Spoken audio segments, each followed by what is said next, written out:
Bingi ako, may kalakas. Neno ka yan? Wala, ako'y magpapaputo. Huwag kang maingay.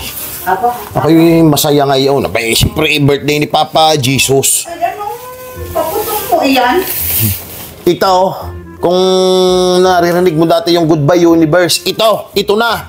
Ang bago. Goodbye 12 Planets at Sintro ni Barabas. Maintindihan. Ito ang napakalaki nila. Huwag mo yung paputokin. Di kay Pasko. Bukod dan sa bagong taon. Aba? Ang mahalaga hindi naman ako nalayo ng pagpapaputok at dito lang ako sa bahay nagpapaputok. Masamay sa ibang lugar ako nagpapaputok. Dito na lang. Hindi totoo yan. Hindi pa bagong taon. Ay, ako'y masaya at Pasko nga. Papuputokin ko, ako'y makinig na lang. Yan na. Ay, huwag mo nang paputikan yan. At pagkalakas-lakas, kalaki-laki.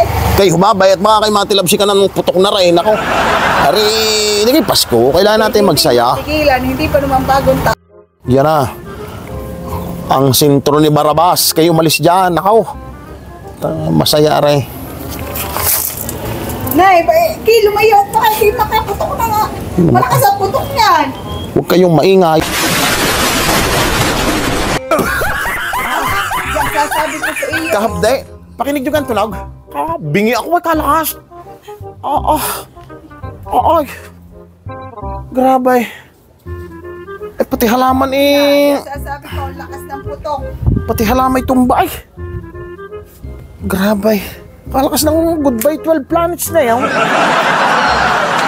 Ay, Yung gagawin ni masaya eh. Idol! Magandang araw po sa inyo. Katigasan ng ulo. Ito na ang nangyari. Ay, anong gagawin? Kalakas ng putok eh.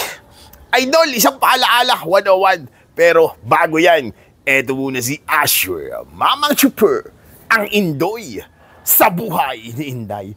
Asaway pakinggan dahil hangad niya'y iyong kabutihan. Sa katigasan ng ulo, kapahamakan, makakamtan. Hindi naman masamang makinig.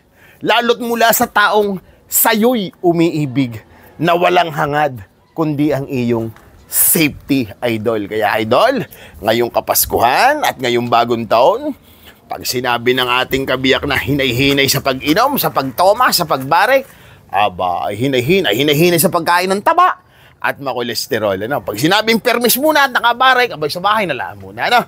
Idol, hindi masamang makinig sa ating partner dahil sabi nga, nageges niyan pag may kapahamakang mangyayari sa kanyang kabiyak. Maraming salamat sa iyo, idol. Ito na naman si Ajo, Mama Chupo, ang Indoy sa buhay ni Inday. Pagkakahabday,